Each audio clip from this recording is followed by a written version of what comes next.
Welcome to Love, Life, and Marriage with The Woods. I am Saiko. And I'm Sharon. Welcome to our channel.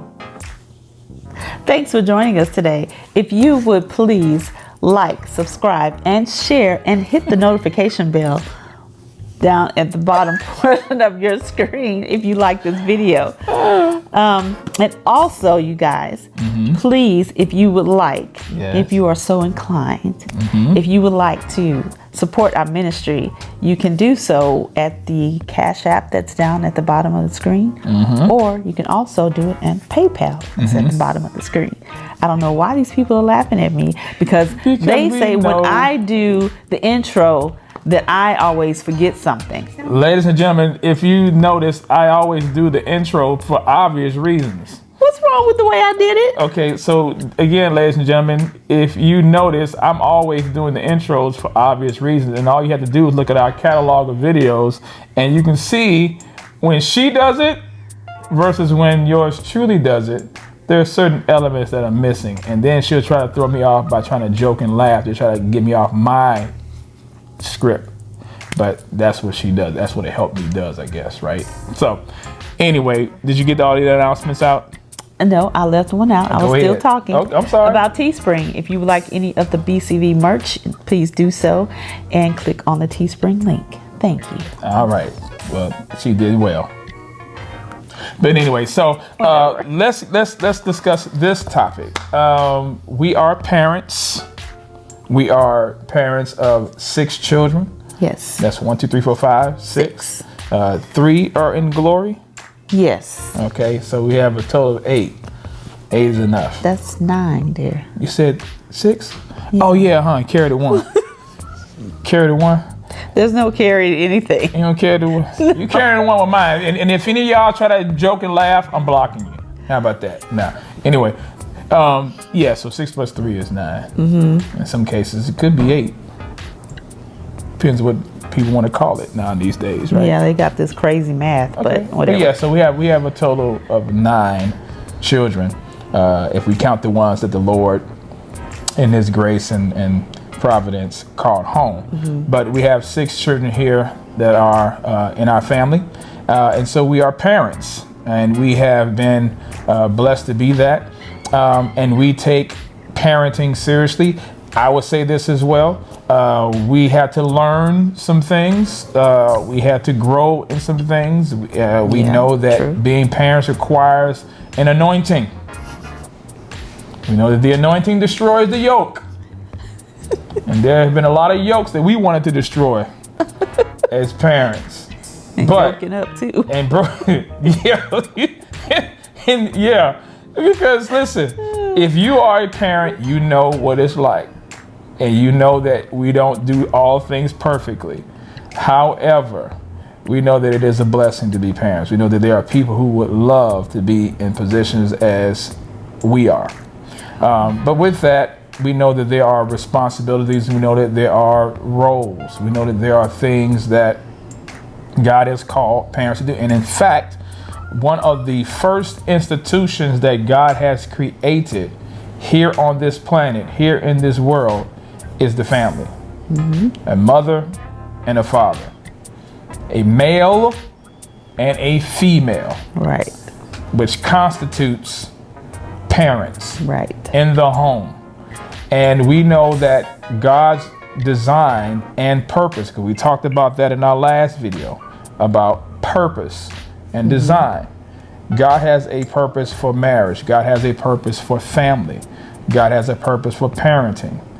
And His purpose is to have both parents in the home. And that has been His design from the beginning. However, we do understand and know that when sin came in through the fall, because of our first parents, thanks Mom, thanks Dad, that sin brought disruption, and sin brings separation. Separation from God and separation from others. It brings conflict, it brings confusion, it brings disruption, it brings death, it brings all of these negative effects because of sin. And sin is a choice. We choose to sin. Yes, we're born in sin because of what our first parents, particularly Adam did, who was our federal head. When he sinned, he took and placed all of humanity under the dominion and power of sin. And with that comes personal sin. So with personal sin, there are things that you and I decide to do that are in direct opposition to the Word of God by precept, principle, or even pattern of practice that we see throughout the Word of God. And with those choices come consequences. And in consequences, we don't decide that. No. We decide the choice of whether or not we're going to sin. But once we sin and once we make that choice, the consequences are fair game. We don't have any control over that. Mm-hmm. And unfortunately, we know as parents, there are some of you that are parents, and there are some of you who are dealing with issues in your family as parents with your children. The question we have to ask ourselves is, when we have parental issues, when we have discipline issues in our home, regarding whether it be in the home, in the school, in society, who does God hold responsible for our children and how they behave or how they carry themselves or conduct themselves? Does he hold the state responsible? Does he hold the church responsible? Or does he hold families responsible? And I would say this again, it is God's ideal design to be two parents in the home. That's his purpose. That's his design. Like myself, I was raised in the latter part of my childhood to have both parents in the home, my biological father, and then also my stepmother. But there was a time before that my biological parents were together, but then they split.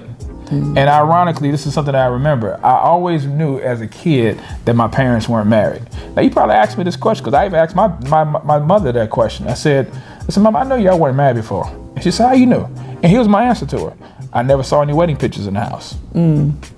Never saw any wedding pictures in the house. There was no semblance, or there was no symbols or images of marriage in my house growing up as a kid. And I grew up in the 70s. I mean, pretty much, well, in the 70s, people just was living together. And at the same time also, there were just I didn't see any wedding photos. I didn't see any wedding ring or nothing like that as a kid. I remember that as a kid. But I knew that both my parents loved me. And I knew when they split up, I knew when they had broke up and went their separate ways, that I loved my dad, I loved my mother. I wish both of them were together. And I could probably say that the behavior issues that I did have, as short-lived as they were, and they were like short, because one thing I remember my mother would say, don't make me call you daddy. And for me, hearing those words was like, a death sentence. So although my father, when I was a kid, did not live with me anymore, I knew that his presence was there. I knew that he was involved in my life. But I'll say this, there was nothing like having him there when they were together. And so I felt that effect. I knew that they weren't together, but I also knew that all she had to do was call and let him know what was going on. And my dad would pick me and my brother up on weekends and things like that. But here's one thing I hated. I hated going back home. I hated going back home because I wanted to be with my dad. I wanted to be with my father. And let me tell some of you, and those of you who may be watching this video as well, you know it to be true as well too. You know there's nothing like having your father. It's nothing like having a man in your life, especially if you are a boy. Because ladies, love y'all, but you can't raise a boy to be a man. Right. You can't. I don't care what society says. I don't care how many songs. Dear mama, I love my mama. My mama's the best. You're the MVP. I don't care about any of that stuff. A boy needs a man. He needs his father in his life, a present, everyday man in his life, and that should be the father. It should be the biological parent of that child. So there's a purpose. Again, we're talking about purpose, because when those things are not there, it affects that child's life, and some of those effects may last long term. Yeah. You know what I'm saying? So we want to talk about that. We want to talk about, the importance of having two parents in the home, a mother and a father. Hopefully, preferably, both biological parents of that child. And we know that there are times where you may have, parents may have to divorce and move on, and they may marry someone else. Okay, that's two parents still in the house. But the ideal is to have both biological parents, in the home, because again, we're talking about how that affects the child going forward. Right. And in my case, it was both adopted parents, because to me, they were my biological parents until I found out later in life that I was adopted. Yeah. But they were still mom and dad, and that's who raised me, and that's who I was with. So. Yeah, and I think that even with that though, you didn't know that until, like you said, later in your life, and they loved you like they would, like they were your child, you were their child, and raised you that way as well too, because you didn't know. Right. But the idea was, again, you had both parents in the home. You had a mother and a father in the home. How was your life growing up as a kid when it came to school? With two parents in the home, how did you, any behavior issues? I mean, anything that you? The only behavior issues that my parents had for me in school was when I was in class with, number one, my cousin Michelle. Ooh, she called out names. Yep, I called her out. My cousin Michelle, because we'd be in class talking. Oh my gosh. And I got in trouble for so many times for talking with Michelle. So eventually they split us up, and we never had another class together after that. But talking was my issue. So it wasn't like serious behavioral issues, but just running my mouth. So tell me what your relationship was like with your dad. I was terrified. Why was he abusive? I mean, no. Was Joe Jackson? No, I'm saying terrified in the sense big like Joe Jackson though. Yeah. Jeez. Anyway, I was terrified in the sense that I had a level of respect for my father and fear. In a good way. That if I brought home a certain grade, and I knew that I shouldn't have brought home a grade like that. I even went to the extent, Lord have mercy, of changing my grades. Come on, y'all. Now, have any of y'all done it? I know I've done it one time. Matter of fact, I'm about to tell you, Mama, I did that one time. Matter of fact, here's why I hid that pink slip. I hid the pink slip in the pantry when we were living on City Grove. I hid it under the bread, under the Wonder Bread, and it was in a white envelope. And it said to the parents of SaikoWoods, and I knew it was wrong. I knew it was a bad note because it was pink. I mean, anytime the letter is pink, it wasn't green. It was pink. It was one of those pink letters. And so I was like, man, no, I'm just gonna have to die for this one. I'm not turning this one in, because I just knew it. But what had you done? I wasn't passing my classes. So I was never really my behavior wasn't the issue, because I already knew what that was going to be about. But when I would get a bad grade, which basically was going to be in math, because I just sucked in math. And so I was like, I'm just tired of bringing these doggone letters home. And I think my mother told me that. She's like, boy, you bring another letter home, I'll beat you. And I'm like, okay, so I just kept hearing that in my head. So I said, you know what I'm going to do? Well, I'm going to make sure I don't bring it home. Like, so that way she ain't gotta worry about fulfilling her promise. I ain't gotta worry about helping her fulfill it. I just help each other out. So I hid that letter under that bread, and I would go there every morning to make sure. Cause I don't know why I put it upstairs. Still there?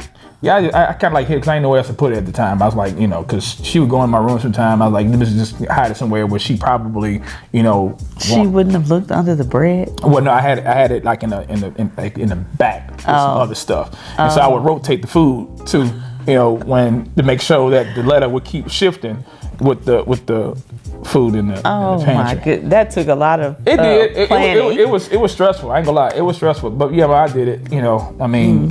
Can't with me now, but so I knew that having both my parents, and even when I wasn't, with them, they weren't together, I knew that there were certain things that I wasn't gonna get away with, because I know every Friday my dad would pick me and my brother up, and she would give him the report. You know, how was he doing in school, this kind of thing, and all that kind of stuff. I just knew that. But then when my dad remarried, or when my dad actually got married, because he never was married, but just first time, I believe, when I was growing up, I was able to basically, you know, have two parents, you know, in the home. And I knew that then he comes home every day. I was in the same house. Yeah. But there ain't gonna be none of this, you know, what's going on. He knew what was going on. Yeah. You know what I'm saying? And that, again, that's the benefit of having a two-parent, you know, household. It affects the child in a positive way, their education, their security, you know, having them see a positive image on what it means to have, you know, two, you know, people in the house working together, things like that. And it doesn't mean you're not gonna have arguments. I will say this, and we make no apologies about this. Our children have never seen us getting into arguments, you know, yelling and screaming and all that kind of stuff. I don't believe you have to do that in order to be real parents. No. I don't believe that. You know, our kids don't know what it's like to see, you know, their mother to be hemmed up against a wall, and, you know, or their father, you know, having things thrown at him or cussed out or things like that. They don't know what that's like. Yeah. And by God's grace, they will never know what that's like. You know what I'm saying? But we know that how we respond and how we treat each other and what we do in this house is going to affect our children going forward in the long run. And one of the problems I see that is happening in our communities, particularly among Black people, is the lack of male presence, the lack of fathers in the home. And one of the reasons why there's so much going on in our society and so much chaos and confusion and crime is because there are no godly men, there are no fathers in the home, and women are basically running these homes, and women are basically leading these homes. And then we wonder why we see violence, and we see mayhem and confusion in our schools and on the streets and things like that, because it starts in the home. It definitely does. And, you know, like you were saying that women cannot raise boys to be men. They just don't have everything that it takes to raise a boy to be a male child, to grow up to be a man, and to be a real man. Yeah, a real man. And not have these effeminate type mannerisms, these effeminate type of ways, these effeminate type of emotions all the time. So it does take both parents to be ever present in the household. So I know that, you know, since we're on this topic, how this has affected our home and how this has affected particularly us early on in our marriage, and how it affected our sons.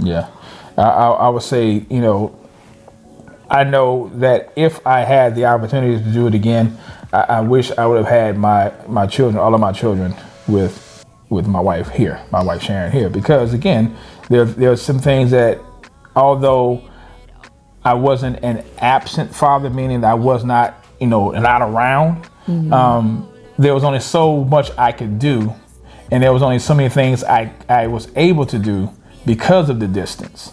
You know, my oldest son was, you know, 7-8 hours away from me in Midland, and here I live in Houston. Then my second son, he was across town. I lived in Houston. But even when it came to, you know, wanting to see them, you know, one of the things I think that we may want to stop giving people this illusion is that just because you have visitation and just because you're able to see your children, that means that you're in your child's life. No, it doesn't mean that. And I had put up a post earlier before this video would be released regarding that. And it's just been on my mind because, you know, what would you rather have, man? Would you rather be a daily presence in your child's life, or would you rather just be a presence in your child's life whenever you see them? I mean, let's be honest. Which one would you rather prefer? I'm pretty sure you prefer being there every day. Because what happens is when you're separated from that child, then it leaves a lot of things open for them to experience and not maybe be able to process it in real time.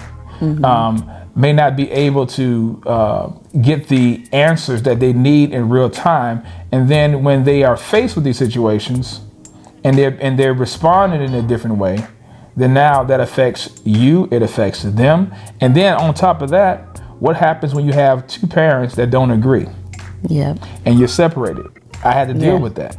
This stuff is real stuff. We're not telling you anything that we have not experienced. So, like my wife was just mentioning, being away from my two sons, though I love them, and though I wish that they were able to have been under the same roof as their sisters and I were, that was not the reality, and that was not the case. Right. There were certain philosophical issues that I had to contend with. There were certain spiritual issues that I had to contend with that have carried on to this very day. And all I can do is basically say, now going forward, here's what I can do to help my daughters to make sure that they don't follow in the footsteps that I have made. But it also was a burden on my wife because she had to deal with baby mama, baby daddy issues. You know what I'm saying? She had to deal with, dealing with women whose mentality or philosophy or beliefs collided or were not in conjunction with what we believe. Right. So a lot of these things, are the byproducts of not being in two-parent households or doing things God's way. And since we're talking about how the family or how children are affected by it, it's not the child's fault. Right. It's our fault. Who's responsible for the upbringing of that child? It's the parents, and particularly the father. So what I want to do, I want to read an article, maybe or two, and then we'll also, share some practical, I guess you can say, solutions to some things, and then we'll try to wrap this one up. But this is an article titled, and it's actually from the Huffington Post. Believe it or not, not a conservative site. Yeah, so I ain't making this stuff up, ladies and gentlemen. This ain't, he's all right wing. No. I'm just pulling information. It's sometimes it's good to pull up information from leftist, ungodly sources that speak the truth about things that you have already known is true. Because sometimes a broke clock is right twice a day, but still a broke clock. So the title of this article is called "The Cause of Black Male Failure." It's the P word, not the N word. My wife asked this question. Why? Because this is real.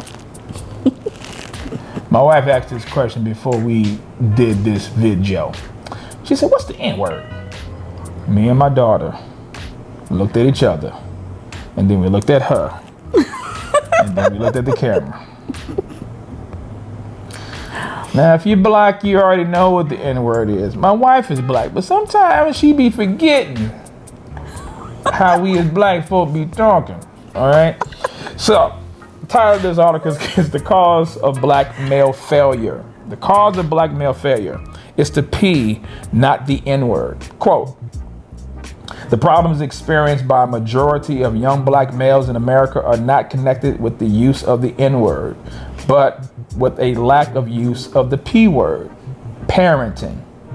Blaming the dire statistics on any other cause would not only fail to resolve the issue, but will make it worse." A school district in New York is the latest group to make a wrong turn. They decided that the way to reduce catastrophic suspension and incarceration rates of black males is to segregate them in all black schools and teach them only with black men. This misguided and racist approach is counterproductive for many reasons. One, it's wrong because it assumes that the problems encountered by black males have been caused by other races and that eliminating multiracial contact will eliminate the problem. 2, it's wrong because it will further brainwash students with the us versus the rest of American philosophy that is poisoning an entire generation of young black children. 3, it is wrong because it denies the unique individuality of every child of any color and requires skin pigmentation to be the ultimate determiner of what and how a child is taught. Most of all segregated schools approach is doomed to fail because it is cowardly and avoids confronting the real cause. And what's the real cause, ladies and gentlemen, you might ask? The homes these children come from. Horrible social behavior by far too many young black males is no one else's fault but the parents who are raising them. Children do what they are taught and what they are allowed to do by their families. Rude, lazy, gang-banging, drug-abusing, disrespectful, law-breaking children come overwhelmingly from the homes of parents who tolerate this behavior. And they give a couple of examples. 1, as the principal of a West Coast middle school at one time, the best child in my school and the worst one were both black. In fact, lived next door to each other in a rough housing project. Both families were headed by low-income single mothers who were both raising several children. The mother of the outstanding child had raised clean living children who all went to college, worked hard, had strong values, and excelled. The mother of the horrible child had raised a house full of drug-abusing thugs who dropped out of school, respected no one of any color, committed crimes, and were totally worthless. People of all races helped and loved the children of the effective parent. When people complain, implying a prejudicial motive, quote, why are black males suspended and incarcerated 4 times disproportionately to their part of the population, end quote, they're asking the wrong question. The question that should be asked is, quote, what is it about much of the parenting going on in the black community that is resulting in their sons breaking the rules so much more frequently than anyone else's? This is inarguable proof that the cause of black male failure lies primarily, here it is there, lies primarily with poor parenting, not prejudice. The proof is the thousands of black parents, both rich and poor, who have raised countless children to be successful in school and beyond. They have achieved this by letting their parenting reflect the words of Martin Luther King, it's the content of your character, end of quote, and not the color of your skin that matters. Successful black parents and successful parents of all colors have become so by teaching their children to find a way to succeed rather than looking for an excuse for why they failed. And it is this group, successful black parents, that should be leading a movement to overhaul the entire parenting philosophy of the black community. When we do this, we'll be attacking a primary cause of the entire race issue in America. When we do this, and not until we do, we'll start to see some long overdue progress, end of quote. And that was from the Huffington Post. Dated May 25th, 2011. 2011? 2011, yes ma'am. Wow. Yes ma'am. Wow. So, the problem is not the white man and why the homes of our communities are falling. It's not their fault. It's our fault. It's not what your ancestors did. No, not really. It's your fault. Life is about choices.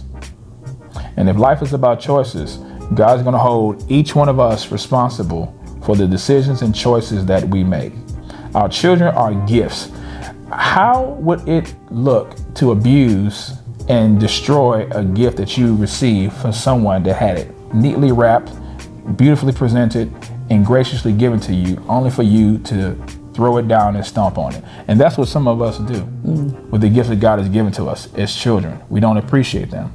We give them wrong information, and then when we see that wrong information applied, we get mad and wonder why they're not thinking the way that they should be thinking. Well, what information are you giving them? Are we giving them the information that belongs to the world, or are we giving them information that belongs and comes from God?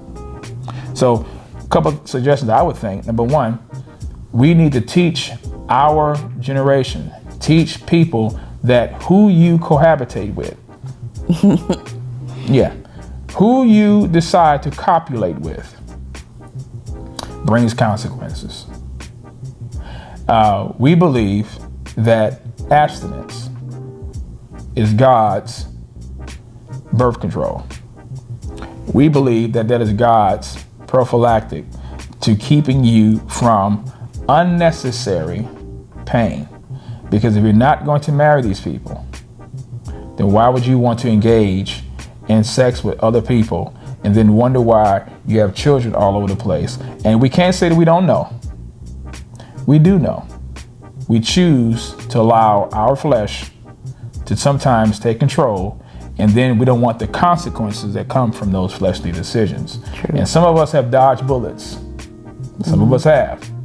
Some of us should be disease-ridden. Some of us should be dead. But for the grace of God, we're not. So what we need to teach people is, understand, you don't have to touch the stove to know that stove is hot. You can look at the burn marks from the lives of other people to know that, hey, this is how I got these scars. This is how I got this problem. This is why I had to deal with child support, or deal with baby mama or baby daddy issues or court issues, whatever the case might be.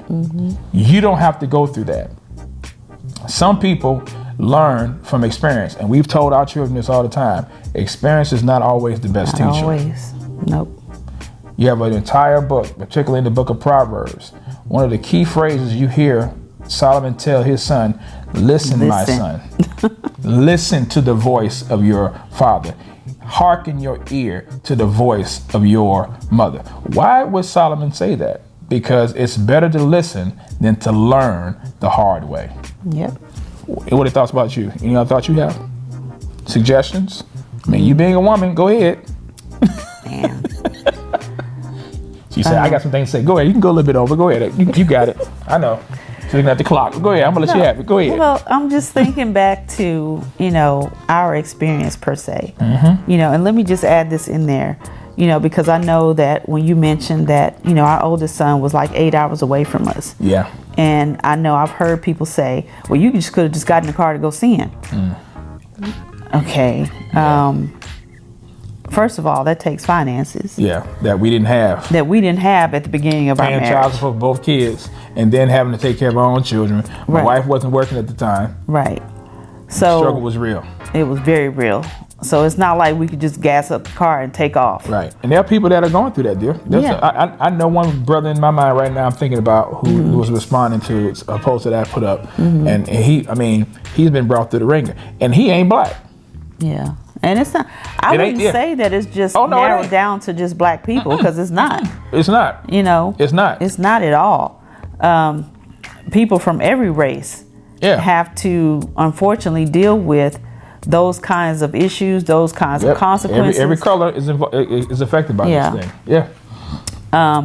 But I would say also that as women, when we're in a marriage with our husbands and they have already had children prior to us joining, or prior to you joining together, it's important that you still show and present a united front. That's right. Do not let the enemy come between you and your spouse. Right. Because the two of us were married. Right. We are one. That's right. So anybody on the outside do not get to dictate what goes on inside our home. Right. You don't also, you have to think about also whether or not you are going to allow your child to be disciplined by the other spouse. Right. Those are things that you have to have discussions about. Spouse already has children. Those are things that y'all should have discussed prior to marriage. Yeah, absolutely. If what is that going to look like? What is discipline going to look like? Because I know some women say, "Oh, you're not touching my child." Yeah. Which is crazy to me. Right. But I've heard it said. So. And they wonder why they're still by themselves. Right.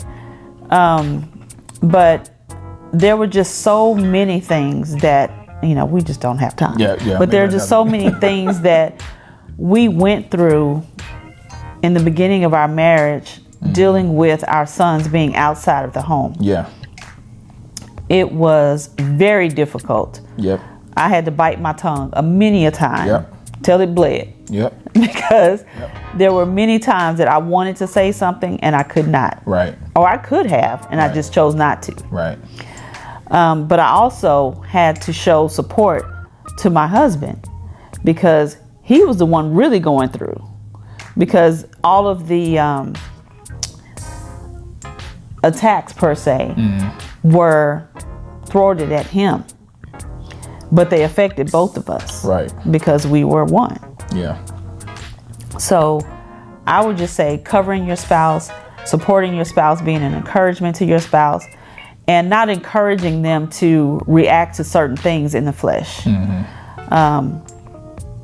That's basically what we plan on doing. What we plan on doing in the future as well. We plan on having live videos, so that way when we have conversations like this, and we can just basically just field questions and have a Q&A for those of you who are supporters and followers and viewers of our channel, because we know that there are questions that you want to have raised and even want to ask, and you can't really ask it here. So we're going to do that for you all.